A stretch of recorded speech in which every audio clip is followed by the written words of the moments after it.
इस चौंका देने वाली कहानी की शुरुआत होती है एडिथ नाम की एक लड़की को दिखाते हुए, जो एक बहुत ही बड़े जाने माने अमीर बिजनेसमैन की बेटी थी। एडिथ जब छोटी होती है तभी उसकी मॉम गुजर चुकी थी। इस बात का उसके दिल पर बहुत ही गहरा असर पड़ा होता है, पर धीरे धीरे उसने ये सारी बातें भुला दी। एडिथ एक दिन अपने कमरे में सो रही होती है, तभी उसे एक बहुत ही खतरनाक काला साया अपनी तरफ आता हुआ दिखाई दे रहा था। दरअसल ये एडिथ की मरी हुई मदर की आत्मा होती है, जो एडिथ के पास आकर कह रही थी कि तुम क्रिम्सन पीक से बचकर रहना। एडिथ को लग रहा था कि वो एक बहुत ही डरावना सपना देख रही है, और ये सपने उसे कई बार आते थे। यहाँ पर अब पूरे 15 साल बीत जाते हैं। एडिथ तो अब काफी ज्यादा बड़ी और बहुत ही ज्यादा ब्यूटीफुल हो चुकी थी। वो तो अपने टैलेंट के बदौलत एक राइटर भी बन चुकी होती है, जो अलग अलग कहानियां लिखकर लोगों का मनोरंजन करती है। एडिथ को अभी भी याद था कि कैसे बचपन में उसकी मॉम की आत्मा आकर उसे बात करती। उसी के हिसाब से एडिथ ने अपने लिए एक हॉरर स्टोरी लिखी होती है, जिसे लेकर वो पब्लिशर के पास जा रही थी इस कहानी को पब्लिश कराने के लिए।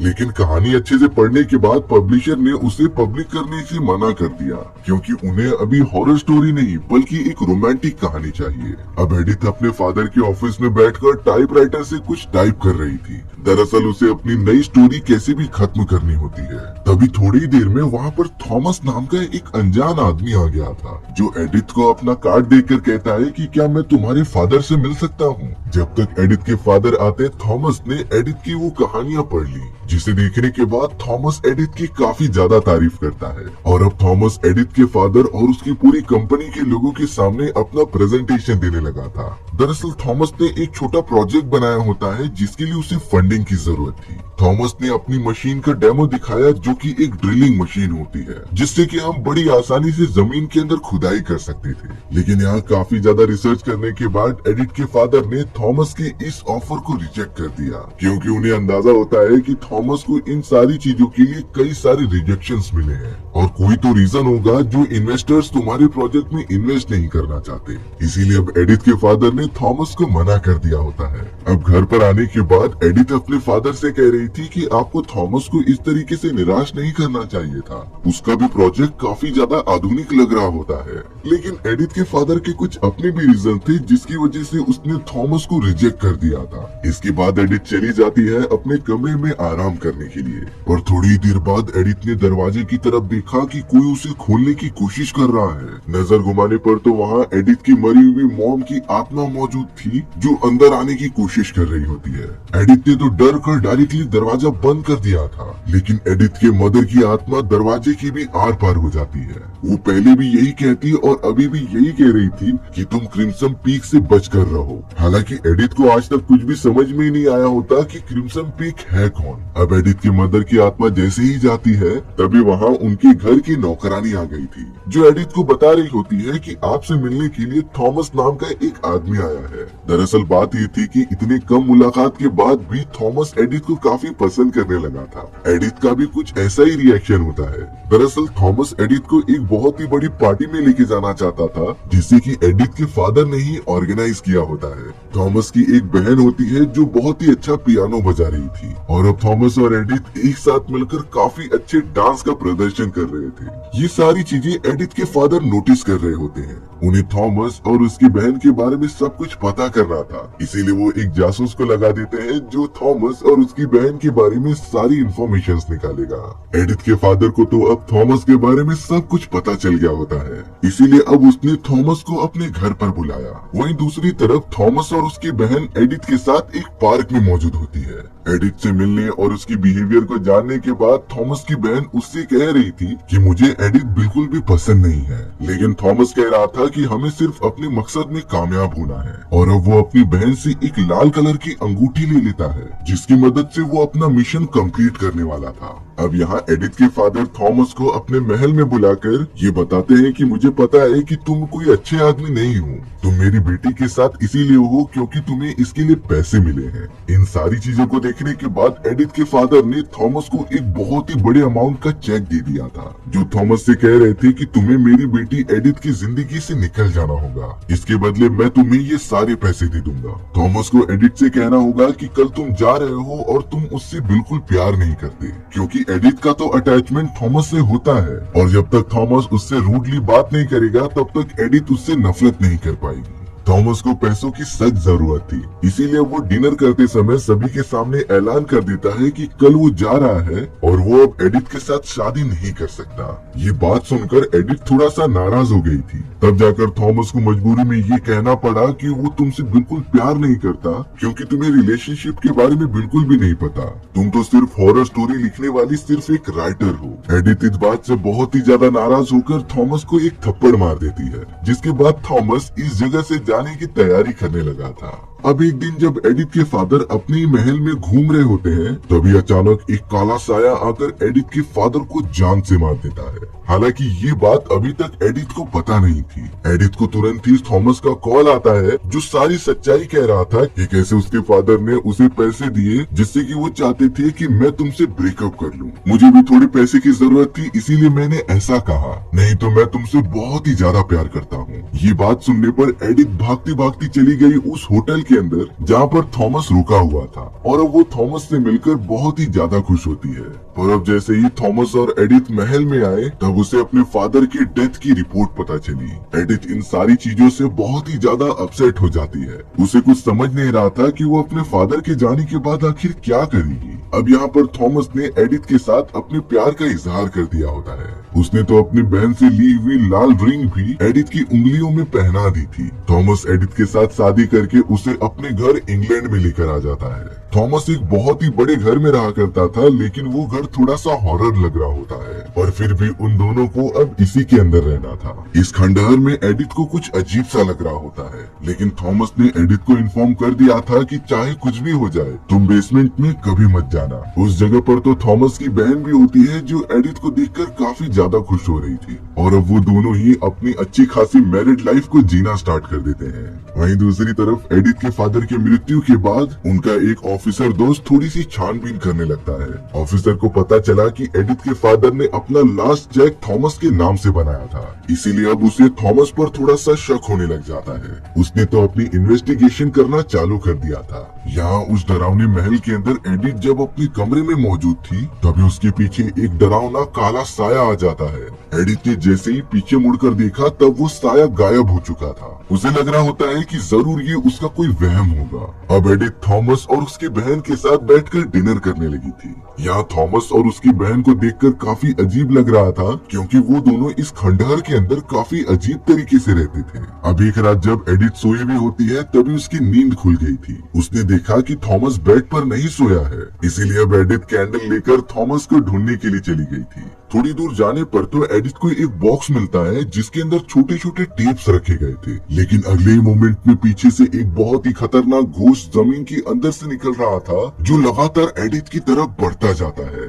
एडिथ तो इन सारी चीजों से डरते हुए डायरेक्टली लिफ्ट के अंदर जाकर छुप गई थी, और अब वो तो लिफ्ट को बेसमेंट की तरफ लेकर जा रही होती है, जहाँ पर थॉमस ने जाने से मना किया था। बेसमेंट में जाने के बाद एडिथ को वहाँ एक बड़ा सा बॉक्स मिला, जिसके ऊपर इनोला नाम लिखा था। एडिथ को याद आता है कि उसने इन बॉक्सेस की चाबी थॉमस की बहन के पास देखी है। उसके मन में जिज्ञासा बढ़ने लगी कि आखिर इस बॉक्स के अंदर क्या हो सकता है, इसीलिए सुबह होने पर वो ट्राई कर रही थी कि वो कैसे भी इन चाबियों को हासिल कर ले। एडिथ ने तो थॉमस को कल रात हुई सारी बातों के बारे में बता दिया था। थॉमस तो एडिथ की इन बातों को पूरी तरीके से इग्नोर करते हुए अपना हाथ जानबूझकर मशीन के अंदर थोड़ा सा डाल देता है, जिससे कि एडिथ थॉमस से कल रात के बारे में कुछ भी इंफॉर्मेशन ना पूछे। एडिथ सच में इन सारी चीजों के बारे में भूलकर थॉमस के हाथ में पट्टी बांधने लगी थी। थॉमस ने तो एडिथ को अपनी मशीन के बारे में बताया, जो जमीन की खुदाई कर सकती थी। थॉमस की जमीन की मिट्टी लाल होती है, जिसे कि क्रिम्सन पीक कहा जाता था। क्रिम्सन पीक नाम सुनकर एडिथ पूरी तरीके से शॉक हो गई थी, क्योंकि यही वर्ड होता है जिसे कि एडिथ की मरी हुई मदर ने कई बार उसे आकर कहा था कि तुम्हें क्रिम्सन पीक से बचकर रहना है। और अब एडिथ यहाँ से थोड़ा सा डर गई थी, पर अब वो करे भी तो क्या करे। अब हमें यहाँ एक लॉयर और उसी ऑफिसर को दिखाया जाता है, जो एडिथ के फादर के लिए काम किया करते थे। वो दोनों इसी बात पर डिस्कस कर रहे होते हैं कि थॉमस एक अच्छा आदमी है कि नहीं। ऑफिसर ने बताया कि एडिथ के फादर के मरने के बाद उसकी सारी धन दौलत जायदाद एडिथ के नाम हो चुकी है। और अब हाल ही में एडिथ ने कहा था कि तुम सारी जायदाद लेकर इंग्लैंड आ जाओ, जो था थॉमस का घर। लेकिन लॉयर कहता है कि तुम जल्दबाजी मत करना, अगर तुम्हें थॉमस पर शक है तो पहले उसके ऊपर इन्वेस्टिगेशन करो। लॉयर ऑफिसर को उस डिटेक्टिव के बारे में बताने लगा था जिसे कि एडिथ के फादर ने हायर किया होता है थॉमस और उसकी बहन के बारे में पता लगाने के लिए। उसने जरूर कोई इम्पोर्टेंट बात पता लगाई होगी। यहाँ एडिथ को घर के अंदर कुछ न कुछ अजीब लग रहा था। वो जब भी अपने बेड पर सोती तब आधी रात को थॉमस उसके साथ होता ही नहीं। एडिथ को यहाँ से एहसास हो गया था कि जरूर उसके कमरे में कोई सुपर नेचुरल शक्ति है। एडिथ तो अब उस शक्ति से कहने लगी थी कि अगर तुम यहाँ पर प्रेजेंट हो तब मेरे हाथ को टच करके इसका एहसास दिलाओ। उस आत्मा ने सच में एडिथ के ऊपर हाथ रख दिया जिससे कि एडिथ नीचे ही गिर गई थी और अब वॉशरूम के अंदर से कुछ आवाजें आने लगती हैं। एडिथ ने जाकर देखा तब वहाँ पर एक बहुत ही खतरनाक आत्मा मौजूद थी जो लगातार एडिथ को यही कह रही होती है कि तुम यहाँ से चले जाओ, नहीं तो वो तुम्हें भी हमेशा हमेशा के लिए खत्म कर देगी। ये सुनने के बाद एडिथ बहुत ही ज्यादा डरकर डायरेक्टली भागते हुए थॉमस के पास चली गई थी। हालांकि उसने थॉमस और उसकी बहन को सारी बातें बताई, लेकिन वो दोनों एडिथ की बातों पर भरोसा ही नहीं करते। वो तो ये समझा रहे थे कि तुम्हें आंखों का धोखा हुआ है, तुम अगर अच्छे से सो जाओगी तब इन सारी चीजों के बारे में तुम्हें कुछ याद नहीं रहेगा। यहाँ से बात तो पूरी तरीके से साफ हो गई थी कि इन सारी चीजों के पीछे कहीं न कहीं थॉमस और उसकी बहन का ही हाथ हो सकता है। थॉमस की बहन कह रही थी कि हमें जल्द से जल्द एडिथ के फादर की प्रॉपर्टी पर उसकी सिग्नेचर लेने होंगे, जिससे कि ये प्रॉपर्टी हमारे नाम हो जाए। एक दिन एडिथ और थॉमस घूमते घामते पोस्ट ऑफिस आ गए थे अपने कुछ लेटर्स लेने के लिए, लेकिन बाहर का मौसम बहुत ही ज्यादा खराब होने के कारण उन्हें एक रात वहीं के एक होटल में गुजारनी पड़ती है। और अब शादी होने के बाद पहली बार थॉमस और एडिथ एक साथ इतनी क्लोज आ चुके थे। सच में वो दोनों तो काफी अच्छा टाइम स्पेंड करते हैं। तूफान रुकने पर अपने घर पे आने के बाद जब थॉमस की बहन को पता चला कि थॉमस और एडिथ एक दूसरे के बहुत ही ज्यादा क्लोज आ चुके थे, तब वो काफी ज्यादा गुस्सा होने लग जाती है।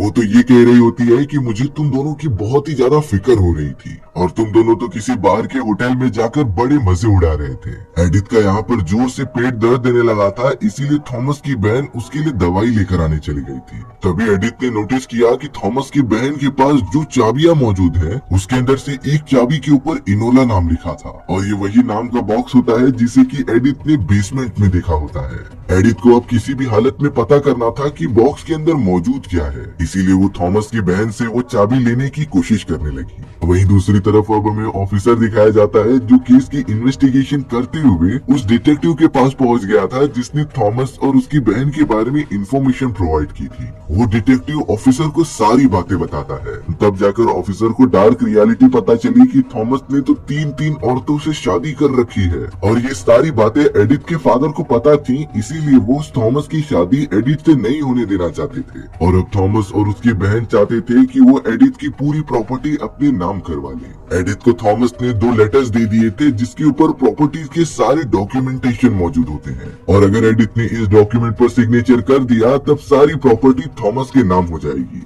एडिथ जैसे ही डॉक्यूमेंट को सिग्नेचर करने जाती है तभी उसे पता चला कि थॉमस की बहन गलती से चाबियां यहीं छोड़कर चली गई है। इसीलिए अब एडिथ इनोला नाम की एक चाबी को लेकर बेसमेंट में चली जाती है और उसी बॉक्स को ओपन करके देखती है कि उसके अंदर है क्या। एडिथ को तो बॉक्स के अंदर से 3 एनवेलप मिले होते हैं जिसके ऊपर अलग अलग लड़कियों का नाम लिखा हुआ था। नाम के साथ साथ उन तीनों एनवेलप पर एक एड्रेस भी लिखा होता है जिनमें से एक एड्रेस एडिथ के फादर का वो महल था। इन सारी चीजों से पता चलता है कि ये 3 वो प्लेस थे जहाँ पर थॉमस अपनी मशीन के लिए फंड रेस करने गया था। एडिथ को तो वहाँ पर 3 लाल कलर के पॉन्ड्स दिखे थे जिसके अंदर वो स्टिक डालकर चेक करती है कि वहाँ मौजूद क्या है। वहीं दूसरी तरफ थॉमस की बहन को अंदाजा हो गया था कि उसकी चाबियों में से इनोला नाम की चाबी गायब है और हो न हो ये काम एडिथ ने ही किया होगा। जब थॉमस की बहन एडिथ के पास आती है तब एडिथ ने थोड़ा तबीयत खराब होने का नाटक शुरू कर दिया था जिससे कि फिर से थॉमस की बहन उसके लिए दवा लाने चली गई। उसने तो इस बार जानबूझ के चाबियों के गुच्छे को वहीं पर छोड़ दिया होता है। एडिथ ने जल्द से जल्द इनोला नाम की चाबी उन चाबियों के गुच्छे में वापस रख दी थी। उस जगह पर आके जब थॉमस की बहन चाबियां लेती है तब उसने नोटिस किया कि इनोला नाम की चाबी वापस आ चुकी है। ये बात कंफर्म हो चुकी होती है कि चाबी एडिथ ने ही ली थी और वो जरूर बेसमेंट में तो गई होगी। उन एनवलप्स को खोलकर देखने के बाद एडिथ को सारी बातें पता चल चुकी थी।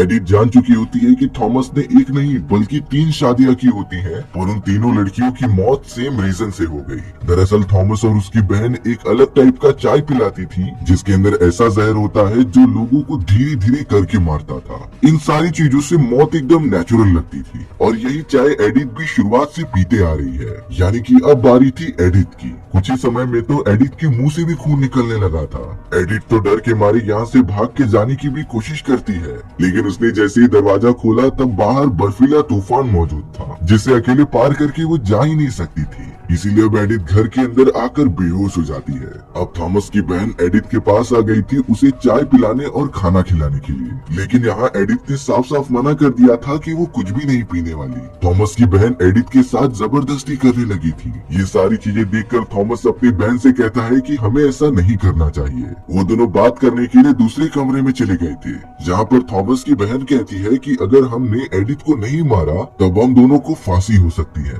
और एडिथ का मरना तो जरूरी है। लेकिन यहाँ थॉमस रियलिटी में एडिथ से काफी ज्यादा प्यार करने लगा था, इसीलिए वो नहीं चाहता था कि एडिथ की जान ले, पर वो हालात की वजह से मजबूर होता है। अब आधी रात को एडिथ जब कमरे के अंदर घूम रही थी तब उसे वही आत्मा दिखाई देती है जिसने एडिथ को पहले भी अपने प्रेसेंस का अनुभव दिखाया था। एडिथ समझ जाती है कि ये आत्मा जरूर एनोला की होगी। एडिथ बड़े आराम से आत्मा के पास जाकर पूछने लगी होती है कि आखिर तुम मुझसे चाहती क्या हो और प्लीज तुम मुझे किसी भी हालत में बचा लो। तब जाकर एनोला की आत्मा दूसरे कमरे की तरफ हाथ दिखाती है। एडिथ जब उस कमरे के अंदर गई तब उसने देखा कि थॉमस और उसकी बहन एक दूसरे के साथ काफी ज्यादा फिजिकली क्लोज आ चुके हैं। वो दोनों तो शुरुआत से एक दूसरे से प्यार करते थे। ये सारी चीजें पता चलने के बाद एडिथ एकदम से शॉक हो गई और वहाँ से बाहर निकल आई। एडिथ को विश्वास ही नहीं होता कि थॉमस उसके साथ ऐसा कर सकता है। थॉमस की बहन पीछे से बड़े गुस्से में आती है और एडिथ का गला दबाते हुए उसे पहली मंजिल से नीचे फेंक देती है।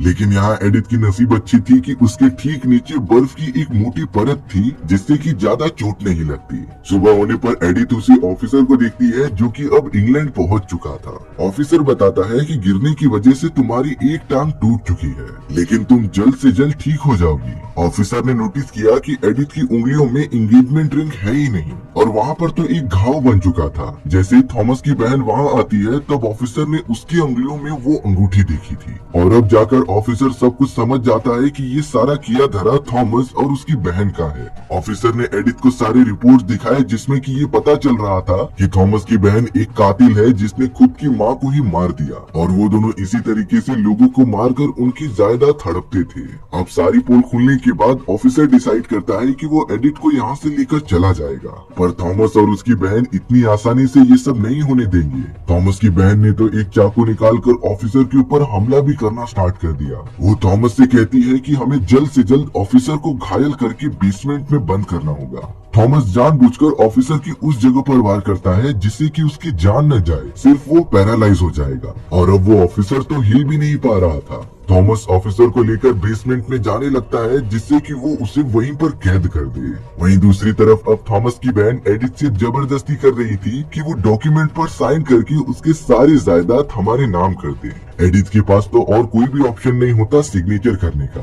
थॉमस की बहन एडिथ को जाकर सारी बातें बताती है कि कैसे शुरुआत से ही थॉमस और उसके बीच एक रिलेशन था, लेकिन ये बात मेरे मदर को पता चल गई, इसीलिए मैंने अपने मदर को ही मार दिया। थॉमस अपने मशीन के प्रोजेक्ट्स को खत्म करना चाहता था, इसीलिए हमने मिलकर डिसाइड किया कि हम बड़े बड़े लोगों की बेटियों को फंसाएंगे और उनके पैसे हथिया कर अपने काम में लगाएंगे। हमने इसी तरीके से 3 लड़कियों को मारा और उनके पैसे जमा किए, पर अब बारी तुम्हारी है। थॉमस की बहन ने तो ये भी कह दिया था कि तुम्हारे फादर को भी मैंने ही मारा है। ये बात सुनकर एडिथ एकदम से गुस्से से भर गई थी। उसने तो पेन उठाकर डायरेक्टली थॉमस की बहन पर ही हमला कर दिया और उसे घायल करके यहाँ से भागने लगी। पर जैसे ही वो लिफ्ट के पास पहुँचती है उसके अंदर से थॉमस निकलता है। एडिथ तो थॉमस से भी बहुत ज्यादा डर रही थी और उसके ऊपर हमला कर रही थी, लेकिन थॉमस बताता है कि मैं तुमसे बहुत ज्यादा प्यार करता हूँ, मैं तुम्हारे बगैर नहीं जी सकता। लेकिन एडिथ को ये सारी बातें कुछ समझ में ही नहीं आती, लेकिन एडिथ तो सिर्फ यहाँ से अब जाना चाहती थी।